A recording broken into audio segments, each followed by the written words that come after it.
Oke, di pertemuan kali ini kita masuk ke materi pengenaan PBB.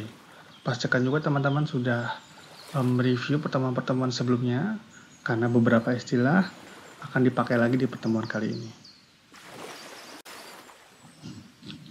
Saya yakin teman-teman masih ingat dengan slide ini. Ya, kita sempat bahas slide ini di pertemuan pertama dan pertemuan kedua tentunya. Ya, sebelumnya kita sudah pernah perkenalan dengan tahap pertama, yaitu pengembalian spot. Kemudian penyampaian surat teguran juga sudah kita bahas. Dan kemarin kita melihat apakah yang terjadi jika SPOP yang telah disampaikan wajib pajak memerlukan klarifikasi oleh para pegawai pajak. Nah, sekarang kita mulai masuk ke tahap berikutnya, yaitu masalah penilaian dan penetapan, atau mungkin yang bahasa di silabus namanya pengenaan PBB. Jadi kita akan melihat bagaimana PBB itu dihitung, kemudian dituangkan dalam ketetapan hukum yang namanya SPPT. Oke.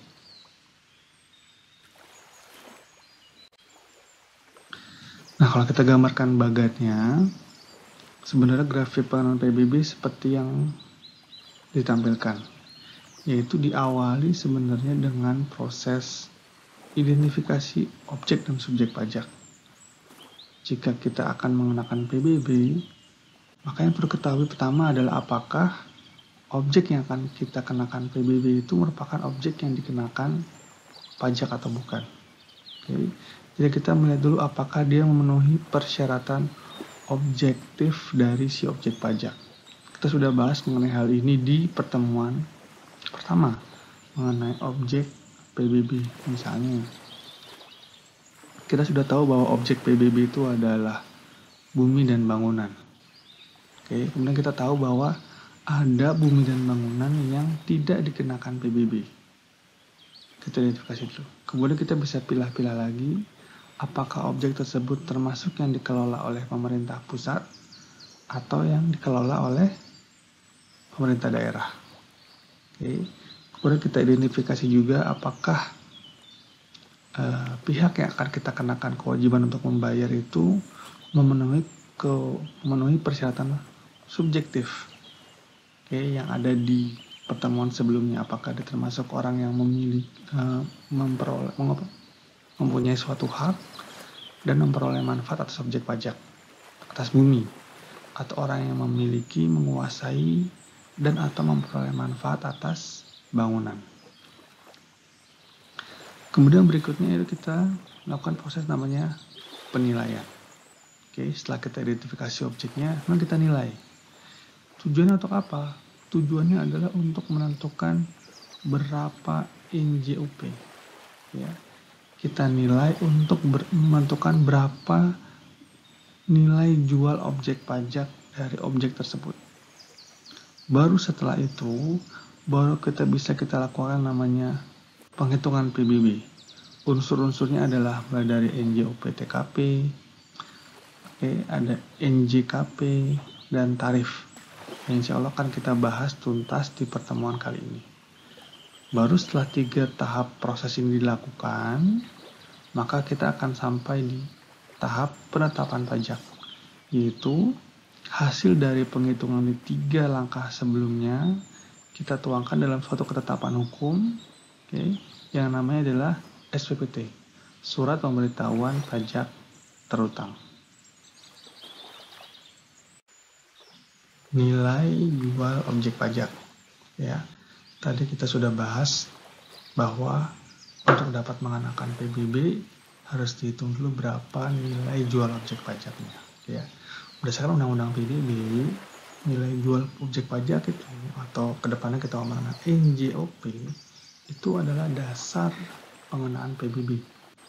Artinya, kalau kita mau mengenakan PBB atau menghitung berapa besar PBB, maka kita harus cari dulu nih berapa NJOP-nya. Karena dasar pengenaannya adalah NJOP. Nah, di Undang-Undang PBB juga disebutkan bahwa NJOP itu diperoleh dari harga rata-rata transaksi jual beli yang diperoleh secara wajar. Sebenarnya ini adalah yang paling utama, bahwa NJOP diperoleh dari harga rata-rata transaksi jual beli yang diperoleh secara wajar. Atau jika tidak terdapat transaksi, maka NJOP dapat ditentukan menggunakan 3 metode ini. Oke, artinya sebenarnya bahwa NJOP tersebut diperoleh berdasarkan proses penilaian. Ya, NJOP itu diperoleh berdasarkan proses penilaian. Ya, menilai bumi dan juga menilai bangunan. Output dari proses penilaian tersebut adalah NJOP. Jadi ingat bahwa proses penilaian menghasilkan NJOP. NJOP-nya ada yang berupa NJOP bumi atau NJOP bangunan. Yang tersirat adalah bahwa masing-masing baik bumi maupun bangunan dinilai terpisah. Jadi misalnya ada sebuah pabrik, ya, maka dinilai dulu berapa nilai NJOP buminya dari pabrik tersebut dan berapa NJOP bangunannya. Bagaimana jika tidak ada bangunannya, misalnya hanya berupa kebun yang belum ada pohon-pohonnya, artinya hanya ada NJOP buminya saja dan tidak ada NJOP bangunannya. Contohnya, ya contoh. Sebuah perusahaan bergerak di bidang pengembangan sawit, ya, dan ia mendapatkan atau memiliki izin usaha perkebunan. Artinya secara legal dia diakui untuk mengelola sebuah lahan untuk digunakan sebagai kebun sawit. Oke, ya. Luas lahan perkebunan seluas 200 hektar dan luas bangunan pabrik di dalamnya seluas 1,5 hektar. Oke. Kemudian berdasarkan penilaian yang dilakukan oleh penilai DJP, NJOP bumi dan bangunan dari objek PBB tersebut senilai 1,6 juta per meter persegi untuk NJOP bumi dan 3,1 juta per meter persegi untuk NJOP bangunan. Pertanyaannya adalah berapa NJOP-nya? Ingat tadi saya bilang sebelumnya bahwa penilaian dilakukan terpisah. Oke, setelah dilakukan penilaian atas bumi, ketemu nih ada NJOP buminya. Oke, 1,6 juta. Kemudian ada lagi penilaian untuk bangunan, ketemu NJOP-nya 3,1 juta. Lalu berapa NJOP totalnya? Gampang sekali bahwa kita tahu bahwa luasnya, NJOP per meter persegi 1,6 juta untuk bumi dan 3,1 juta untuk bangunan. Kemudian kita lihat di sini luasnya masih dalam satuan hektar. Ini matematika sederhana saja. Bahwa untuk menghitung berapa NJOP totalnya, maka kita harus konversikan dulu luas dia yang masih dalam satuan hektar ke dalam luas yang satuannya meter persegi. Sehingga bisa kita kalikan dan kita peroleh bahwa NJOP totalnya adalah 3,2 triliun untuk bumi dan 46,5 miliar untuk bangunan. Sehingga untuk NJOP totalnya kita ketahui senilai 3,2 triliun sekian. Jadi awalnya dinilai untuk masing-masing bumi atau bangunan, kemudian dijumlahkan sehingga kita tahu berapa NJOP totalnya. Oke, berikutnya tadi kalau teman-teman perhatikan bagian di depan tadi bahwa dalam proses penghitungan PBB kita akan nanti ada penilaian NJOP, kemudian masuk ke penghitungan, ya. Sekarang kita berkenalan dengan namanya nilai jual objek pajak tidak kena pajak. Oke, cukup panjang istilahnya. Nilai jual objek pajak tidak kena pajak, ya. Atau kedepannya mungkin kita singkat dengan istilah NJOP TKP, ya, NJOP TKP, yaitu batas dari NJOP yang tidak dikenakan PBB. Sangat mudah definisinya, ya. Contohnya, sebuah kebun punya NJOP TKP misalnya 12 juta, maka maka jika nilai dari kebun tersebut, NJOP kebun tersebut hanya 12 juta, jadi nggak kena pajak. Oke, nah NJOP TKP sendiri ini sudah pernah diatur di Undang-Undang PBB. Undang-Undang PBB bilang bahwa besarnya NJOP TKP adalah sebesar 8 juta untuk setiap wajib pajak. Artinya jika wajib pajak itu punya 2 objek pajak, maka NJOP TKP tidak dikali 2, tapi tetap NJOP TKP-nya hanya sebesar 8 juta. Hanya diberikan kepada satu objek pajak saja, yaitu objek pajak yang nilainya paling tinggi. Oke. Kemudian supaya NJOP TKP tetap dinamis, artinya bisa mengikuti perkembangan ekonomi dan zaman, maka di pasal 4-nya di Undang-Undang PBB bilang bahwa, di pasal 3 ayat 4 bilang bahwa NJOP TKP dapat ditetapkan oleh Menteri Keuangan besarnya. Oke. Kemudian tindak lanjutnya adalah berdasarkan PMK 23 tahun 2014 ditentukan NJOP TKP ditetapkan sebesar 12 juta per wajib pajak. Sejak 2014 sampai sekarang, NJOP TKP-nya ditetapkan sebesar 12 juta. Dan ini hanya berlaku untuk PBB yang dikelola oleh pemerintah pusat saja. Karena untuk PBB yang sudah dikelola oleh pemerintah daerah, maka pemerintah daerah berhak untuk menetapkan sendiri berapa besarnya NJOP TKP.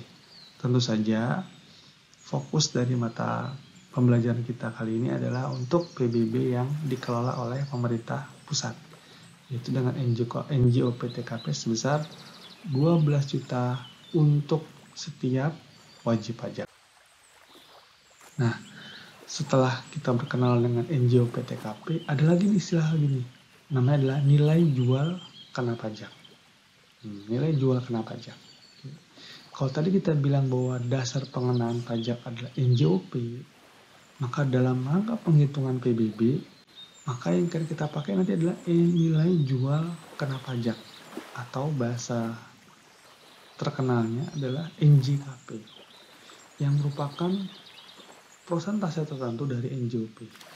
Di Undang-Undang PBB ditetapkan bahwa dia paling rendah 20% dari NJOP dan paling tinggi 100% dari NJOP. Oke, jadi NJKP ini adalah porsi tertentu dari NJOP.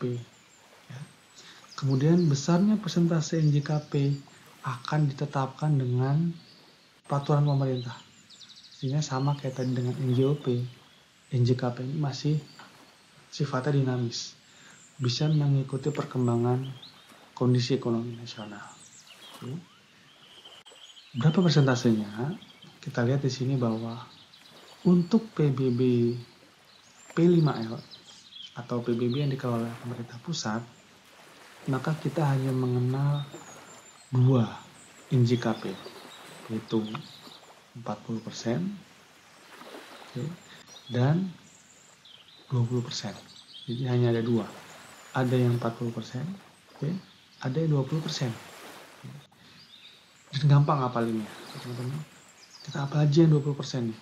Bahwa yang 20% hanya dikenakan untuk sektor lainnya saja.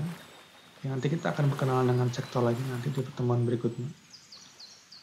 Sedangkan yang lainnya dikenakan 40%. Yang sektor lainnya pun itu hanya untuk yang NJOP-nya di bawah 1 miliar.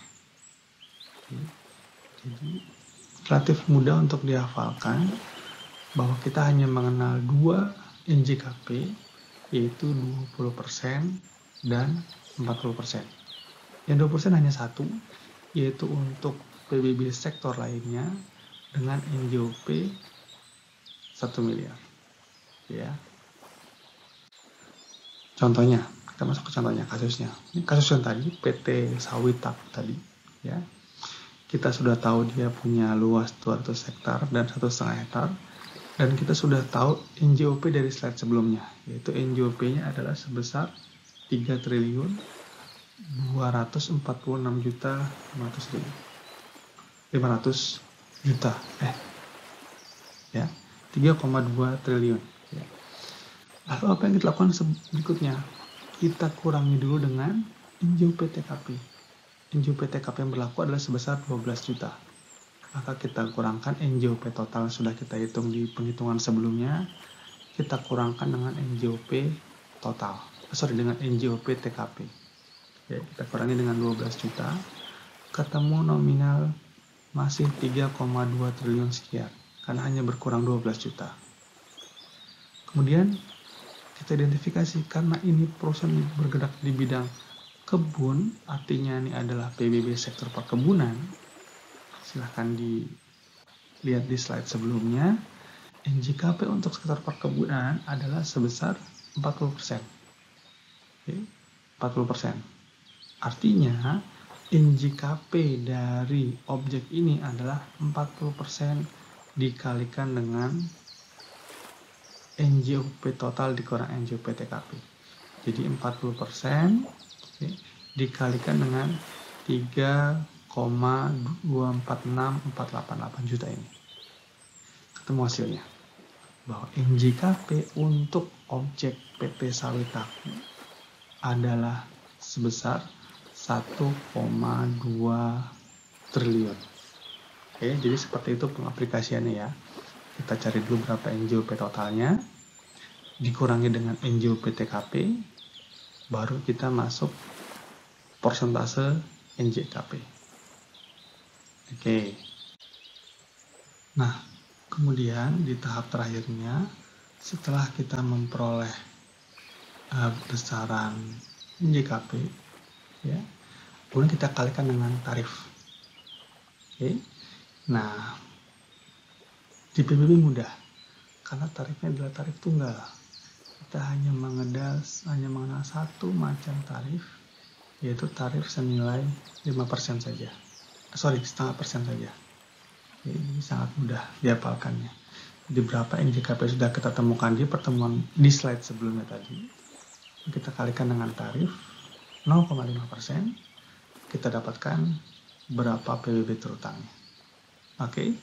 Bagaimana mengaplikasikannya? Nah, contohnya nih, masih dengan menggunakan penghitungan di slide sebelumnya juga, kita ketahui bahwa NJKP-nya adalah sebesar 1,2 triliun.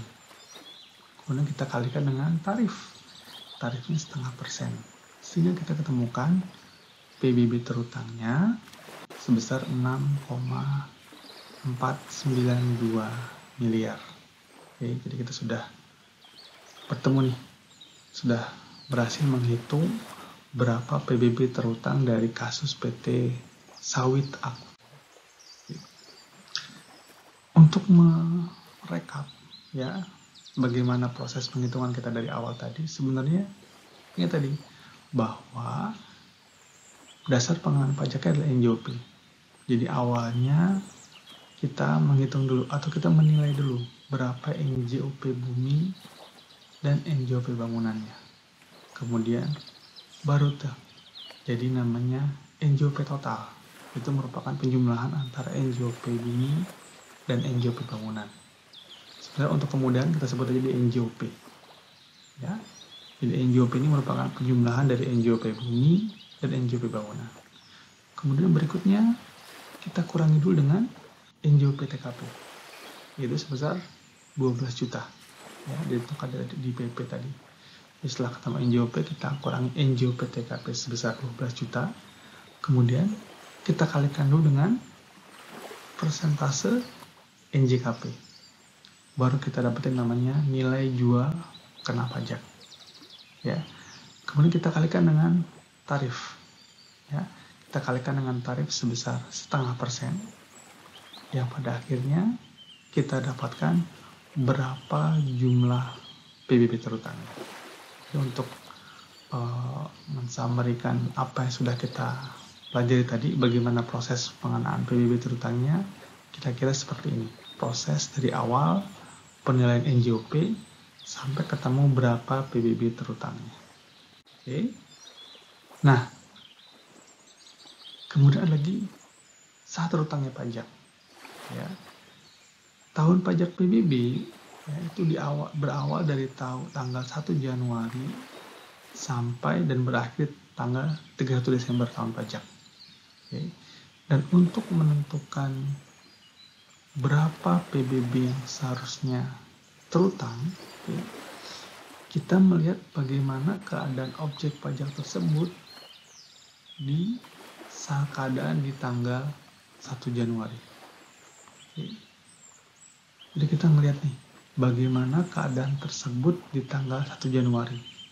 Jadi, ketika melakukan penilaian untuk menentukan berapa NJOP-nya, maka kita melihat keadaan objek pajak di tanggal 1 Januari. Ya, atau di Undang-Undang PBB disebut dengan saat yang menentukan besarnya PBB yang terutang, yaitu di tanggal 1 Januari. Oke, kita lihat contoh. Misalnya, pada tanggal 10 Januari, pabrik kelapa sawit milik PT Sawit Aku terbakar habis. Jadi pabriknya terbakar habis pada tanggal 10 Januari. Maka PBB yang terhutang untuk tahun pajak berjalan, ya, mengacu pada keadaan objek pajak per tanggal 1 Januari. Meskipun 10 hari kemudian ternyata pabriknya terbakar, tapi melihat keadaan objek pajak tetap per tanggal 1 Januari tahun pajak. Ya, tetap di itu ada nih pabriknya. Oke.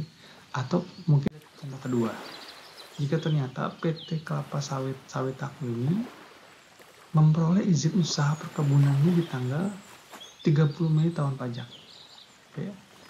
Dia baru punya izin untuk mengelolanya di 30 Mei tahun pajak. Oke, artinya mungkin sekitar di 30 Mei itu mungkin di titik sini. Ya.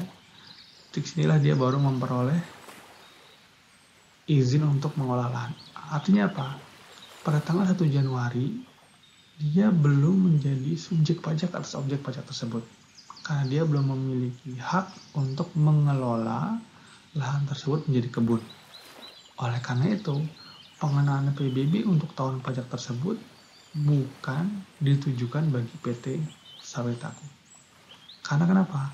Karena kita mengacu pada kepemilikan atau penguasaan objek per tanggal 1 Januari tahun pajak.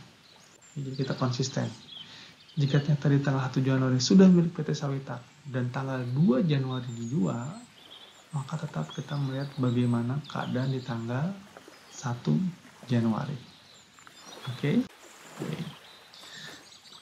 Lalu harus dibayar di mana di PBB? Ya. Ini ada plat terbaru yang dikeluarkan oleh Direktorat Jenderal Pajak yang mengatakan bahwa objek PBB sektor P5L, ya, perkebunan, perhutanan, pertambangan, ada 3, pertambangan migas, pertambangan panas bumi, pertambangan minerba, dan sektor lainnya, termasuk tempat kegiatan usaha yang diberikan NPWP cabang. Oke. Artinya bahwa objek pajak tersebut terutang di KPP tempat objek pajak diadministrasikan. Jadi semua objek pajak tersebut harus dibayar atau diadministrasikan perpajakannya di KPP tempat objek pajak berada. Ya. Nah, di mana sih KPP tempat objek pajak berada itu? Berdasarkan ketentuan yang diatur di peraturan tersebut, peraturan cukup banyak, cuman coba teman-teman silahkan lihat lagi di peraturan tersebut. Ini coba saya simpulkan ya, bahwa untuk PBB perkebunan, PBB perhutanan, dan PBB panas bumi, ini adalah PBB panas bumi, Pak Bumi ini adalah PBB panas bumi, ya. Itu maka kantor pengadministrasi atau tempat terutangnya pajak itu ada di KPP lokasi objek pajak. Ya, jadi misalnya perkebunannya ada di wilayah Padang Sidempuan, maka tempat terutangnya adalah di KPP Padang Sidempuan. Oke.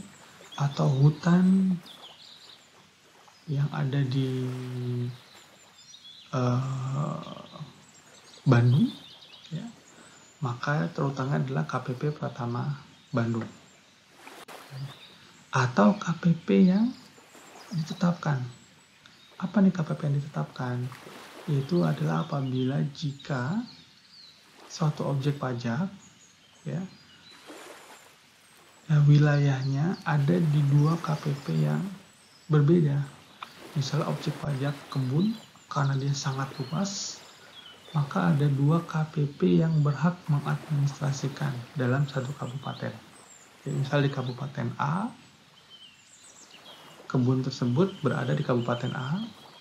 Nah, ada dua KPP yang wilayah administrasinya ada di Kabupaten A. Jadi, maka perlu ditetapkan KPP mana yang berhak untuk mengadministrasikan objek pajak kebun tersebut. Kemudian untuk objek PBB migas onshore, artinya ini adalah objek PBB migas yang ada di permukaan, maka dia memiliki ketentuan yang sama dengan di PBB perkebun, hutan, dan pabung.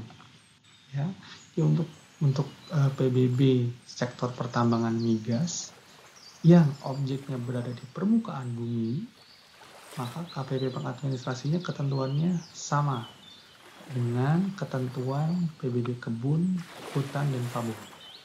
Tapi untuk PBB migas tubuh bumi, ingat bahwa objek PBB itu adalah bumi, yaitu permukaan bumi dan tubuh bumi yang ada di bawahnya.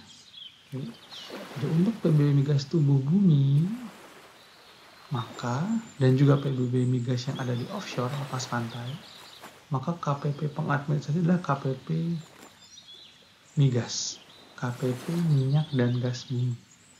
Oke, ada di Jakarta. Jadi untuk seluruh PBB pertambangan migas tubuh bumi dan PBB migas yang ada di lepas pantai, semua pengadministrasiannya ada di KPP minyak dan gas bumi. Oke. Sedangkan untuk PBB pertambangan mineral dan batu bara, atau sekarang namanya PBB mineral atau batu bara, untuk yang berupa permukaan bumi dan tubuh bumi di bawahnya, ketentuannya pun sama dengan yang diatur untuk PBB perkebunan, PBB perhutanan, dan PBB panas bumi tadi. Tapi untuk PBB minerba yang offshore, dan tubuh bumi di bawahnya, maka dia berbeda. Untuk PBB minerba yang ada di lepas pantai, maka dilihat dulu apakah luasan dari objek pajak tersebut juga meliputi objek pajak yang ada di permukaan bumi. Misalnya, sebuah perusahaan A mempunyai objek pajak penambangan mineral di daratan dan juga di lautan. Jika objek pajak tersebut juga ada di daratnya, maka KPP pengadministrasinya adalah KPP pengadministrasi objek pajak yang onshore. Tapi jika objek minerba offshore tersebut berdiri sendiri, dia tidak meliputi wilayah daratan, maka ini adalah KPP yang ditunjuk. Biasanya KPP yang ditunjuk adalah KPP yang lokasinya terdekat dengan objek pajak offshore tersebut. Nah, terakhir adalah PBB sektor lainnya. A. KPP wajib pajak terdaftar. Sektor lainnya ini nanti teman-teman akan berkenal bahwa dia punya banyak sekali subsektor. Ada 6 subsektor. Nah, untuk subsektor perikanan, untuk subsektor perikanan dan perikanan tangkap dan pembudidayaan ikan, maka dia diadministrasikan di KPP wajib pajak terdaftar. Misalnya, pemilik izin penangkapan ikan itu terdaftar di KPP Pratama Pondok Aren, maka KPP wajib pajak terdaftarnya itu ada di KPP Pondok Aren. Jadi diadministrasikan di KPP Pondok Aren. Sedangkan untuk subsektor yang lainnya itu KPP pengadministrasinya adalah KPP minyak dan gas bumi. Sama dengan PBB migas tebumi dan PBB migas offshore. Oke. Serasa materi untuk kali ini cukup sampai situ aja. Silakan teman-teman review lagi karena materi cukup banyak di pertemuan kali ini. Nanti kita lanjutkan dengan proses selanjutnya di materi pertemuan keempat. Oke, terima kasih.